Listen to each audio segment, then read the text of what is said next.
재능기부 미디어 북쇼TV의 진행을 맡게 된 황태원입니다. 반갑습니다. 반갑습니다. 오늘 북쇼가 3회째 촬영 중이고요. 아직 북쇼에 대해서 잘 모르시는 분들이 있을 것 같아서 북쇼에 대해서 잠시 말씀드리면, 북쇼는 책 저자 중심, 즉 지식인들의 재능 기부로 이루어지는 사회공헌 프로그램입니다. 20, 30대 청년들을 위한 재능 파트너들의 헌신과 재능 기부로 지금의 북쇼TV가 진행되고 있음을 말씀드리겠습니다. 오늘 북쇼 3회는 총 4부로 구성해서 진행할 예정이고요. 1부는 세미 강연, 2부는 북콘서트, 3부는 청중과의 Q&A, 4부는 저자와의 친교 시간, 이렇게 의미 있는 시간을 가질 예정입니다. 북쇼 3회 시작하겠습니다. 오늘 북쇼에서 소개해 드릴 분입니다. 해결에 집중하라 저자이시고, 전략 실무에서 10년, 문제 해결 강의에서 10년, HRD 스쿨에서 문제 해결 연구회까지 10년 연구 이력을 가지신 분입니다. 한봉규 저자입니다. 박수 부탁드리겠습니다. 네. 저자님 인사 부탁드리겠습니다. 네, 안녕하십니까. 소개받은 한봉규라고 합니다. 네, 만나뵙게 돼서 반갑습니다. 네. 오늘 이 엔젤 리더스 드림기부 CS 이너서클에 이 귀한 자리에 초대를 해주셔서 너무 감사드리고요. 또 무엇보다도 올 초에 이제 출간이 된 또 제 책을 북쇼 3회 저자로 또 초대를 해주셔서 너무 감사드립니다. 오늘 총 4부로 진행이 된다고 하셔서 제가 이제 면밀하게 사전에 저한테 이모저모 말씀을 해주셔서 준비는 했는데 그 준비한 내용이 여러분에게 많은 도움이 되었으면 하는 바람을 갖고 오늘 내용을 차근차근 이제 시작을 해보도록 하겠습니다. 네, 저의 모습이긴 한데요. 개인적으로 사실은 제가 이렇게 저의 모습을 이렇게 드러내는 거를 썩 그렇게 이게 달가워하지 않는데, 요즘 또 시대가 시대이니만큼 저도 한번 용기를 내서 한번 저의 사진을 좀 여러분께 보여드리고 싶습니다. 어떻게 좀 마음에 드시죠? 네, 고맙습니다. 네, 이런 반응 좋아요.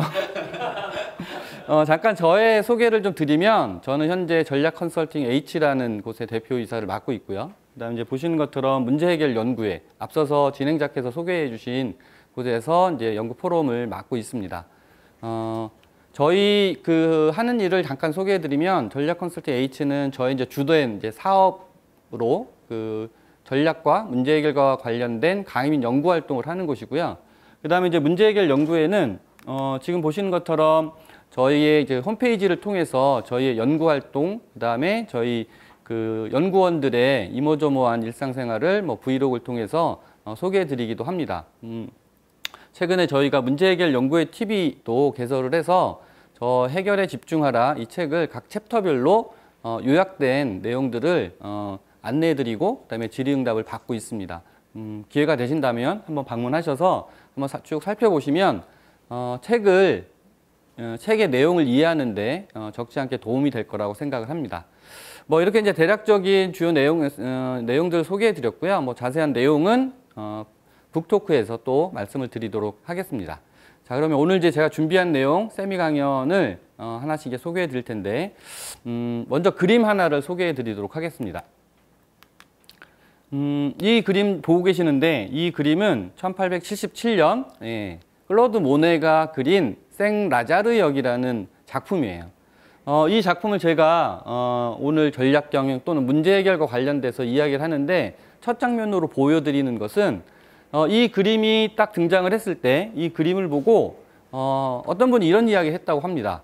아니, 왜 당신은 기차를 이렇게 그리느냐라는 이야기를 했다고 하네요. 여러분도 어떻게 생각하세요? 여러분들은 이 그림을 봤을 때 제일 먼저 무엇을 먼저 보셨나요? 어떤 분은 기차를 본 분도 계시고, 그다음에 구름이라고 말씀하시는 분도 있고, 그다음에 수증기라고 말씀하시는 분도 있는데, 모네의 답변은 과연 뭐였을까요? 모네의 답변은 난 기차를 그린 것이 아니라 수증기를 그린 것이다 라고 답변을 했다고 합니다. 뭐 당시의 그 시대적 배경들을 뭐 간략하게 설명을 드리면 당시에 이 미술 사주에서 사실주의에서 인상주의로 넘어가는 그런 시점에 있어서 대부분의 많은 사람들이 사실주의, 즉 사물이나 풍경을 상당히 세밀하게 그리는 것들이 유행이었는데 모네만큼은 내가 바라본 인상을 그린 것이 회화가 앞으로 나갈 일이다라는 이야기를 했다고 합니다.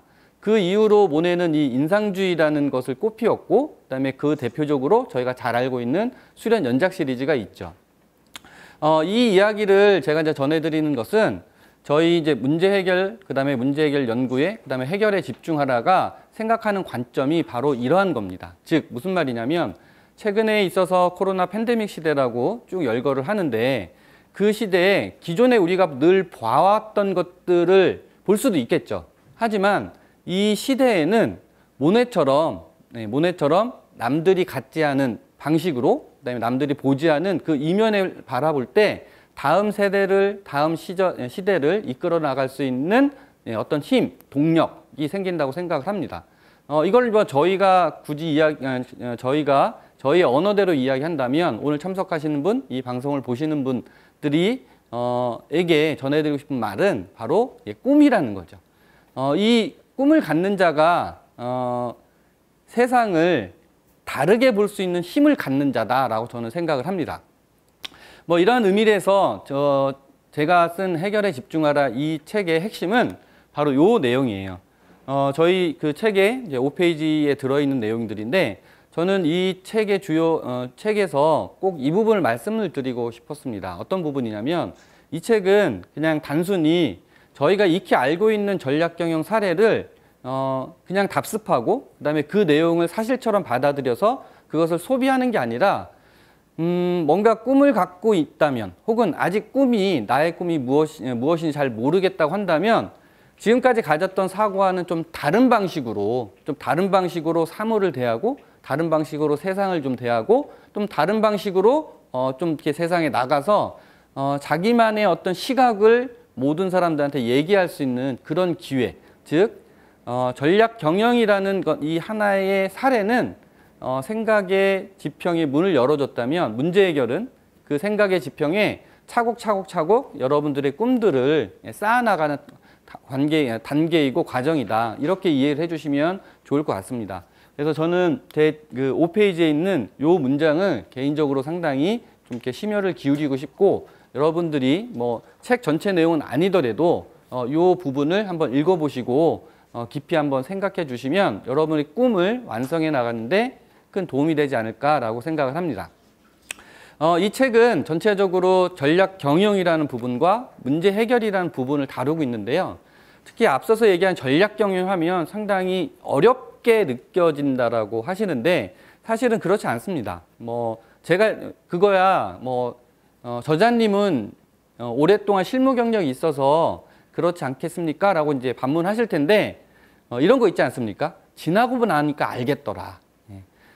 그 당시에는 저도 여러분하고 똑같이 사실은 자충우돌하는 그런 적이었는데 지나고 나서 보니까 내가 그때 너무 좌충우돌만 했구나. 이 부분을 알았다면 좀 더 잘할 수 있었을 텐데 라는 뭐 그런 안타까움 뭐 이런 부분들이 있었던 것 같아요.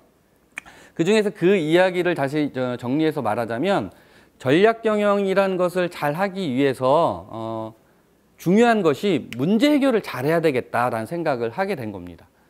그래서 이 책에서 중요하게 다루는 부분이 바로 문제 해결의 프로세스였어요.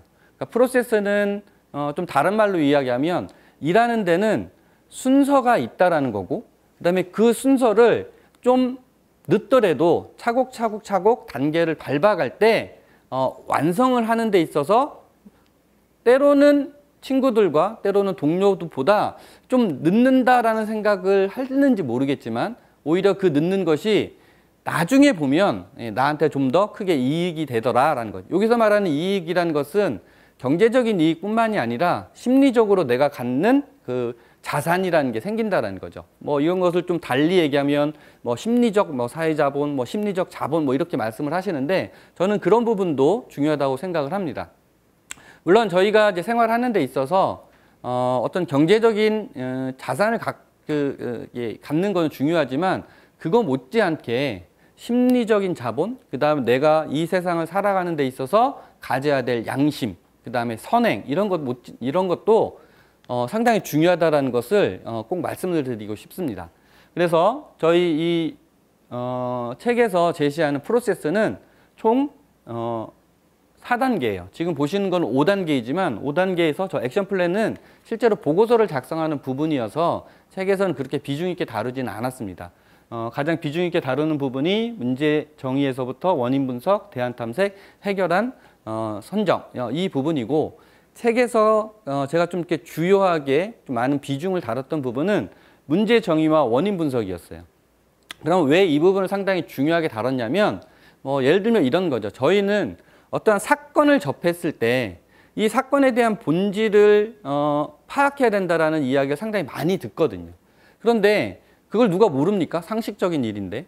그런데 중요한 거는 도대체 어떠한 방식으로 이 사건의 본질을 다가가고 이 사건의 실체를 정의하고 혹은 규명을 하는지에 대해서는 좀 잘 알려져 있는 방법은 없는 것 같아요. 그래서 대부분의 많은 사람들이 문제 해결을 접하는 데 있어서 다양한 방식들이 있습니다. 어느 부분은 대안 탐색, 창의적 사고가 상당히 중요하다고 말씀하시는 분도 계시고, 어느 부분은 커뮤니케이션이 중요하다고 말씀하시는 분도 있는데, 그런 분들의 그 말씀에 저도 이렇게 한마디 이렇게 얹으면, 저는 문제 정의가 상당히 중요하다라고 보는 거죠. 그러니까 이 사건에 있어서 내가 해결하고 싶어 하는 문제는 도대체 무엇이냐. 그러니까 이것이 규명되지 않으면 그 뒷일들을 담보할 수가 없다는 거예요. 왜냐하면 얘는 프로세스이거든요.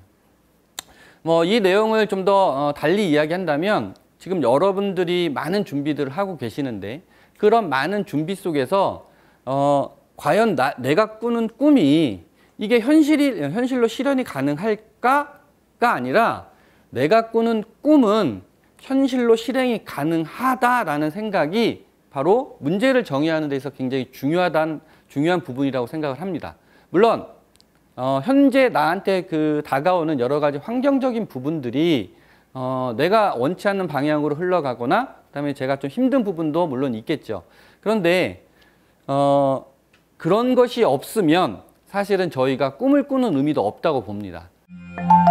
간단하게 이런 사례를 하나 소개를 해드리고 싶은데, 제가 이제 강의를 하거나 그다음에 연구회에서 늘 첫 마디는 도대체 문제가 무엇입니까? 라고 묻는 겁니다.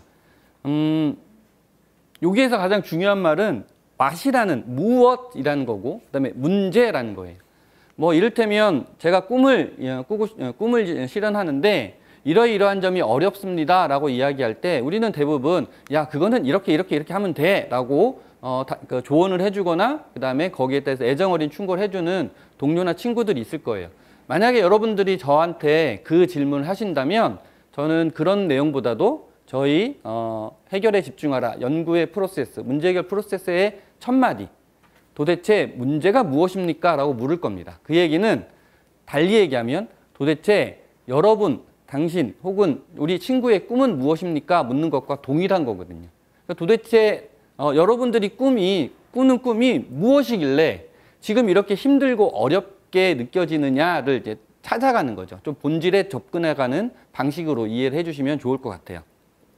자, 그래서 저희가 이걸 어떻게 이제 차근차근 접근을 하느냐, 이 부분을 이런 사례를 들어서 한번 소개해 드리도록 하겠습니다. 자, 이거 보시죠? 잘 아실 겁니다. 올 초에 모 방송국에서 인기리에 방영됐던 스토브 리그라는 드라마예요. 지금 보시는 이 장면은 스토브 리그 제1화에서 극중의 주인공인 백승수라는 단장이 부임을 해서 제일 먼저 한 일이 드림즈라는 야구단의 주축 선수인 임동규라는 선수를 팀에서 내보내야 된다라는 거죠. 그래서 이 내보내야 된다라는 이 내용들을 이 구단 직원들한테 설명 또는 설득, 이해시키기 위해서 이분이 준비한 자료를 쭉 이야기를 합니다. 이건 이제 드라마의 흐름이고요. 그러니까 이 사례를 연구회가 혹은 문제 해결 관점에서 또는 해결에 집중하라는 관점에서 풀어볼 수가 있습니다. 그래서 저희는 이 프로세스를 풀 때 반드시 어떤 하나의 도구, 기법들을 쓰거든요. 그래서 이 도구와 기법을 쓰는 거는 무엇이냐면 그냥 간단하게 생각하시면 됩니다. 저희가 의자를 옮길 때 그냥 맨손으로 옮기는 것보다 어떠한 도구를 써서 그다음에 뭐 기중기를 이용해서 옮기게 되면 힘이 좀 덜 드는 것과 같은 방식이라고 생각하시면 돼요.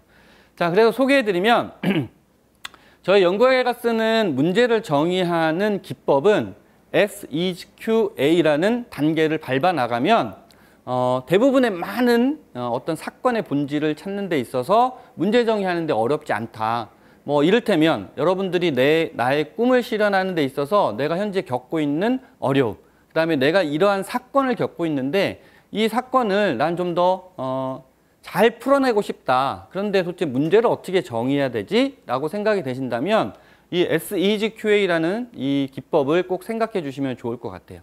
하나씩 이제 차근차근 설명해 드리면 SEQA의 S는 상황을 설명하는 겁니다. 현재 내가 겪고 있는 상황이 무엇이고 그다음에 이 상황에서 주요하게 다뤄야 될 핵심은 무엇인지를 기술하는 거고 앞서서 소개해드렸던 그 내용에 있어서 주요한 상황은 이거였죠. 왜 임동규는 드림즈를 나가야 되는가? 그 다음에 이제 요 내용으로 전체적으로 상황에 대한 이해를 마쳤다면 그 다음에 이제 두 번째로 이슈를 뽑습니다. 이슈는 책에서도 소개해드린 바와 같이 이렇게 이해하시면 돼요. 이 상황으로부터 발생한 사건으로부터 내가 한 번 정도 생각해 볼 만한 것이 과연 무엇이 있을까라는 거죠.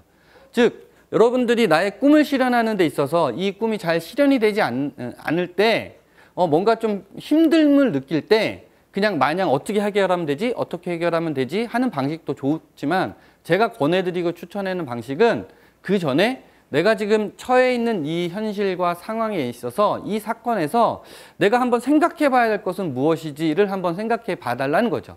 그래서 이 이슈라는 것은 어떤 하나의 사건으로부터 한 가지 이슈만 있지 않습니다. 왜냐하면 사람들의 생각은 다양하고 그다음에 제가 사물을 바라보는 데 있어서 한 가지 관점으로만 바라보지 않거든요. 적어도 문제 해결 관점에서는 6가지의 관점으로 바라봐라 이런 얘기도 있고요. 4가지 관점으로 바라봐라 이런 얘기도 있습니다. 그래서 이게 보시는 것처럼 임동규가 드림즈를 나가야 된다라는 이 상황에서 뽑아낼 수 있는 이슈를 한 4가지 혹은 5가지 뭐 이렇게 많은 이슈들을 뽑아낼 수가 있죠. 자, 이렇게 이슈가 뽑았으면 제가 문제에 한 발 더 다가가 있는 모습이다 이렇게 이해해 주시면 돼요. 그래서 이슈를 뽑아내는 건 상당히 중요합니다. 그래서 이슈를 뽑아내기 혼자 힘들 때 친구, 동료, 그다음에 선배한테 많은 이야기를 듣고 충고도 듣고 하면서 이슈들을 점차 많이 모으는 게 상당히 중요하다 이렇게 말씀을 드리고 싶어요. 자, 그 다음에 이제 이렇게 이슈가 정리가 됐으면 이제 그 다음에 이제 퀘스천, 질문 단계로 넘어갑니다. 아마 이 질문 단계 부분은 제가 이 자리에서 강조하지 않아도 여러분들이 많은 강연, 그 다음에 많은 멘토, 그 다음에 선배로부터 늘 상당히 중요하다라는 점을 이해하고 있을 겁니다. 특히 나의 생각을 정리할 때 어떤 질문을 하느냐는 상당히 중요하다라고 이야기는 거의 만국의 진리인 것 같아요. 마찬가지로 문제를 정의하는 데 있어서도 앞에서 끌어낸 많은 이슈 중에서 내가 해결하고 싶은 이슈를 질문으로 만드는 거예요. 그래서 이 질문에는 반드시 무엇이 문제인가라는 이 질문으로 마무리를 지어야지만 답변 역시도 보시는 것처럼 땡땡땡이 문제다 이렇게 나옵니다.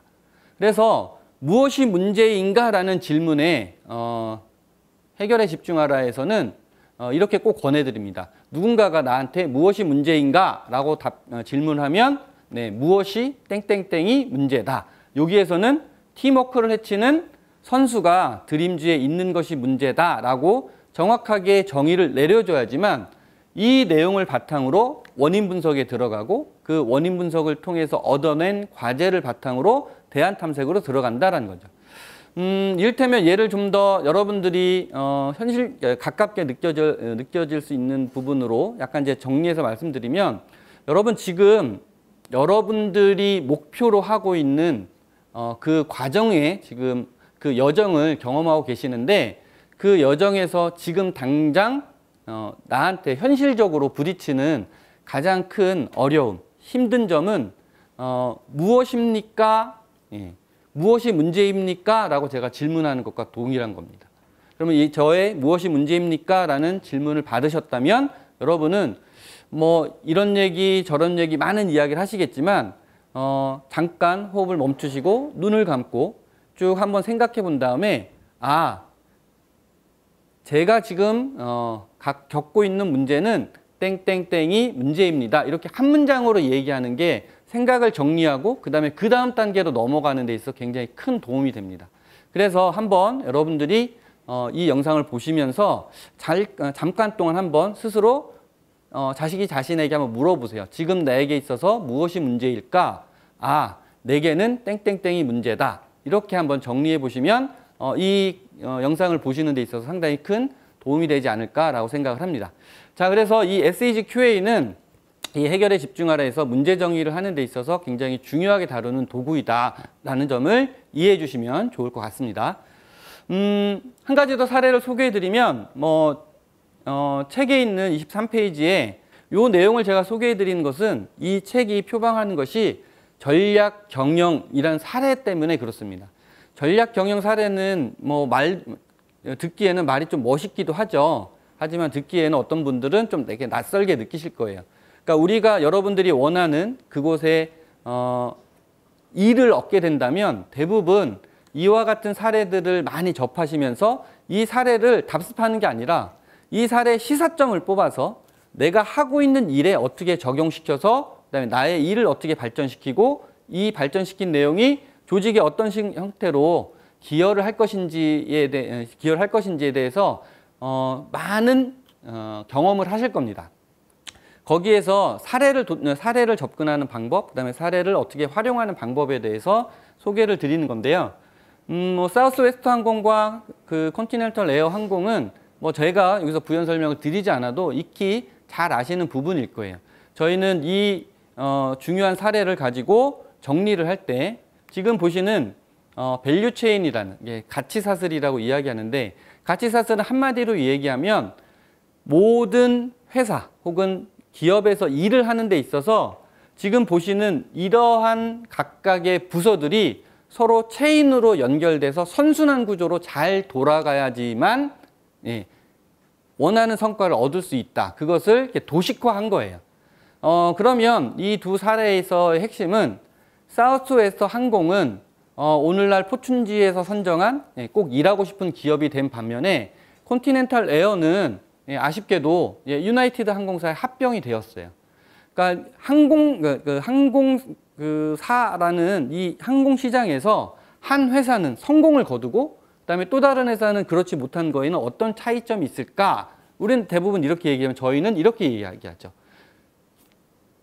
사우스웨스트 항공사에 그다음에 컨티넨탈 에어 항공사에 어떤 문제가 분명히 있었을 텐데 이 문제를 이들은 어떻게 해결했을까? 이 해결의 차이가 기업의 운명을 달리했다, 좌지우지했다라고 이야기를 합니다. 부연 설명을 들면 사우스웨스트 항공은 전체적으로 보이시는 밸류 체인에 있어서 앞에 있는 이 두 군데에 집중을 했습니다. 일종의 말하자면 전략적 선택을 한 거죠. 여기서 한 가지 잠깐 팁을 드린다면 저희가 일을 할 때 전략이라는 말을 상당히 많이 들으실 거예요. 그래서 전략이라는 말을 좀 더 쉽게 이해한다면 기업에서 이야기하는 전략은 굉장히 단순합니다. 그냥 이익을 내는 활동이에요. 그런데 거기엔 어떤 조건이 있냐면 수익성을 높이기 위해서 도대체 기업은 어떤 선택을 해야 되느냐가 중요한 거죠. 그래서 사우스웨스트 항공은 밸류체인 상에 있어서 많은 활동 중에서 기업이 갖고 있는 역량의 80%를 앞에 있는 이 두 군데에다 집중한 반면에 컨티넨탈 에어는 갖고 있는 동일한 사우스웨스트 항공과 동일한 역량 또는 좀 더 뛰어난 역량을 하나, 둘, 셋, 넷, 다섯 군데에다가 모두 다 몰아넣은 거예요.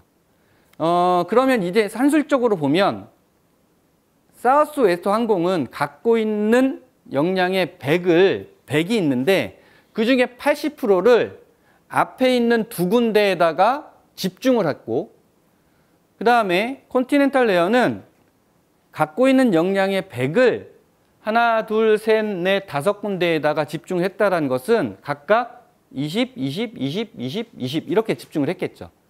그래서 시장에서 사우스 웨스트 항공과 컨티넨탈 에어가 맞부딪혔을 때 당연히 이 부분은 컨티넨탈 에어가 우세하지만 이 첫 번째와 두 번째 두 단계에서는 사우스 웨스트 항공이 컨티넨탈 에어를 압도적으로 우위를 했다는 거죠. 그래서 이 내용들은 뭐냐면 이것이 바로 전략적 선택이라는 거죠. 사우스 웨스트 항공은 어떤 선택을 했냐면 나머지 부분은 우리가 다소 경쟁사보다 좀 부족하더라도 고객들이 가장 원하는 부분에 집중을 함으로 인해서 우리는 경쟁사를 앞설 것이다라는 이 전략을 수립한 겁니다. 뭐 제가 이제 말은 이렇게 좀 설명을 드렸지만 저희의 현실적인 내용으로 돌아온다면 여러분들 꿈을 이루는 데 있어서 내가 이것 꿈은 많으면 많을수록 좋은 건 사실이에요. 이건 꿈을 꾸는 데 있어서 굉장히 제가 권해드리고 싶은 방법입니다. 하지만 꿈을 실행하는 데 있어서 한꺼번에 많은 것들을 다 이룰 수는 없는 것 같아요. 여러분들이 꾸는 꿈 중에서 내가 집중할 수 있는 꿈을 한번 결정하시는 거. 이건 선택의 문제입니다. 여러분들이 하시는 이 선택은 전략적 선택이에요. 그 다음에 그 중에서 무엇인가 하나를 선택했다면 그 꿈을 이루는 데에는 여러 가지 단계들이 있을 거고 그 다음에 그 단계에는 각각의 내가 어떠한 활동들이라는 계획들이 있을 겁니다. 그러니까 이 계획을 하는 데 있어서 내가 지금 집중해야 될 것은 무엇인지에 대해서 깊이 있게 한번 생각해 보시고 생각하는 게 힘드시면 곁에 있는 멘토분들, 선배분들을 찾아가서 선배들은 어떻게 이 꿈을 이루었는지 거기에서 조언을 들으시고 기억하십시오. 조언을 그대로 실행하는 게 아니라 선배들, 멘토들의 조언을 듣고 내가 이거를 나의 꿈에 어떻게 적용할 것인지를 반드시 고민하고 그다음에 스스로 질문하고 답을 해야 된다는 점이에요. 그래서 지금 이 전략 경영 사례를 통해서 얻어낸 그 문제점들을 컨티넨탈 에어는 사우스 웨스트 항공보다 문제 해결을 잘 못했던 거죠. 잘 못했다기보다도 방향이 좀 달라져 버렸던 거예요. 그래서 그 결과가 안타깝게도 합병이라는 결과를 얻었다. 이렇게 이해해 주시면 되고 이 사례를 통해서 여러분들의 꿈은 선택하고 집중하는 것이 중요하다는 점을 말씀을 드리고 싶습니다. 자, 이제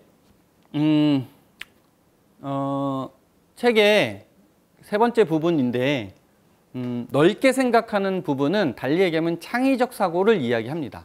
그러니까 이 창의적 사고에 있어서 제가 이 책에서 소개해드리는 부분은 이런 내용을 한번 소개를 해드리고 싶습니다.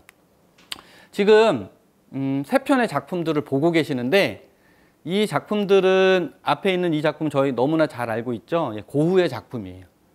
근데 그 옆에 있는 두 작품은 혹시 누구의 작품인지 한번 말씀해 보시겠어요? 예, 그렇죠. 얘는 뭉크의 작품입니다. 저희가 뭉크하면 절규만 떠올리는데 뭉크는 고흐를 굉장히 존경했습니다. 그래서 고흐의 작품 소재를 많은 부분 뭉크가 따라하기도 했죠. 그래서 이런 것들을 누가 보면 모방이라고 이야기를 하죠. 그런데 여러분 기억나시죠? 앞에서 제가 문제 해결을 접근한 새로운 관점은 남들이 나는 기차를 볼 때 저는 수증기를 보고 있듯이 마찬가지로 뭉크 역시도 고흐의 작품의 소재를 빌려오긴 했지만 자기만의 작품으로 승화를 시킵니다.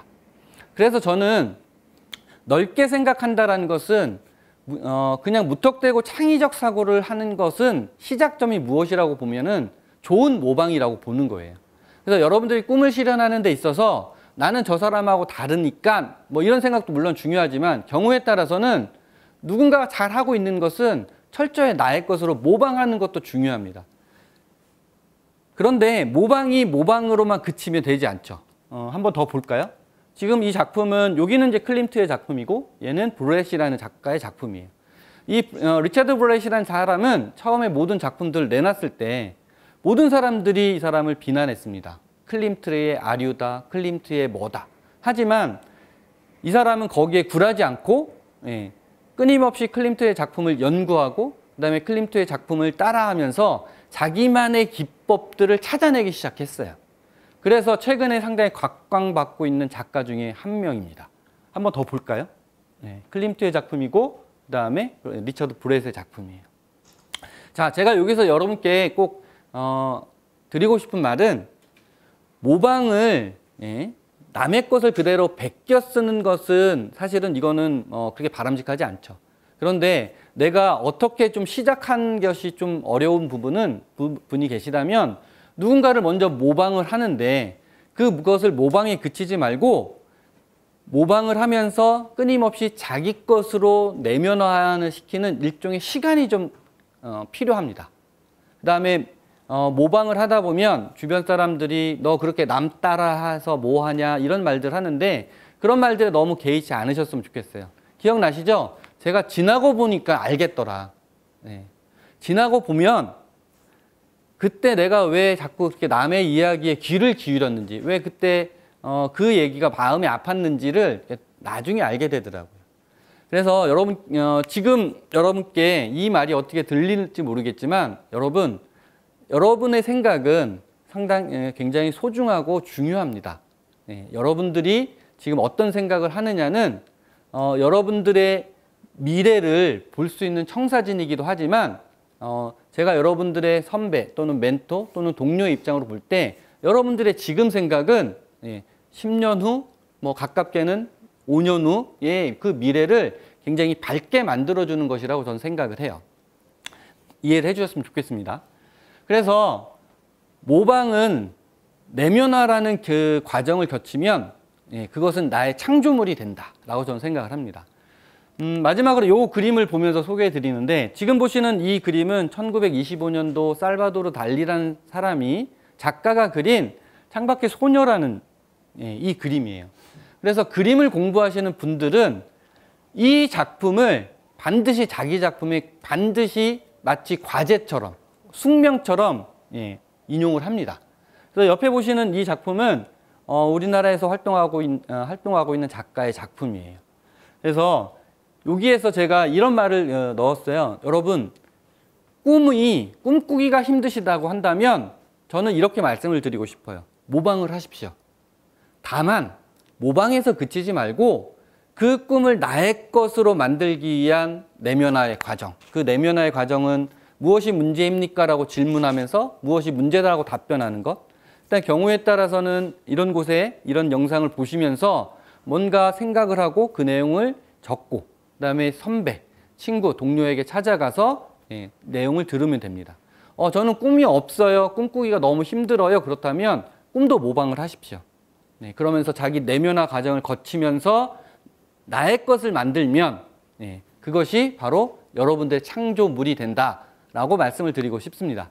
뭐 이렇게 해서 제가 해결에 집중하라는 책의 주요한 부분인 전략 경영과 문제 해결을 다루는 방법, 그다음에 저희가 중요하게 생각하는 문제 정의를 왜 중요하게 생각하는지, 그다음에 문제 정의를 풀어나가는 기법, SEG QA를 소개해 드렸고, 마지막으로 생각의 지평을 여는 방식으로 모방을 통해서 나의 창조물을 이뤄내는 그런 꿈을 꼭 가지시기를 바라는 마음으로 오늘 준비된 내용을 여기서 마치도록 하겠습니다.